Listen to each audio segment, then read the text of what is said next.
Welcome to Sabor Astrology with T and Shay. I'm Shay, and today I'm going to dive into the lessons for Gemini. So stay with me. So previously I've done Aries, and I believe I did Taurus.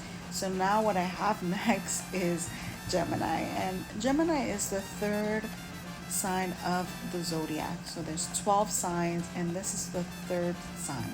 The symbol of Gemini is the twins. So there is this duality that we find within the sign of Gemini.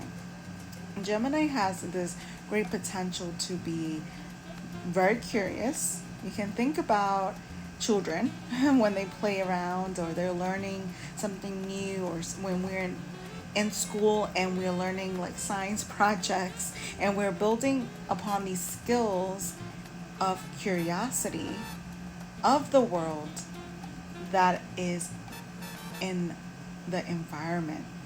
So we're in this environment that is close to us, what's around us. We're curious of how things work. And this is a potent energy to keep along the way. If you are a Gemini sun, Gemini moon, or you have any Gemini placements. But also this is energetically for the collective a great way to have an outlook on the world. Some of the lessons that, as I was branching out from Taurus and Aries and then into Gemini, was these things. And the first thing that came to mind was depthness. Diving deep into one's curiosity, diving deep, because what happens is with Gemini, it stays very surface level. I take that knowledge, those things, those thoughts, and really dig deep within them. Another lesson that came to mind was really looking at a bigger picture for the Gemini. We're looking in Gemini, we're looking at the smaller picture. We're looking at what's right in front of us, for instance, right? And we're driving, what's the next street? And we're needing to look at what's in the distance, what's all the way in the back. And if you can ever imagine, if you're a driver, not everyone drives. I live in New York City, not everyone has a car. So I keep that in consideration. And you look at the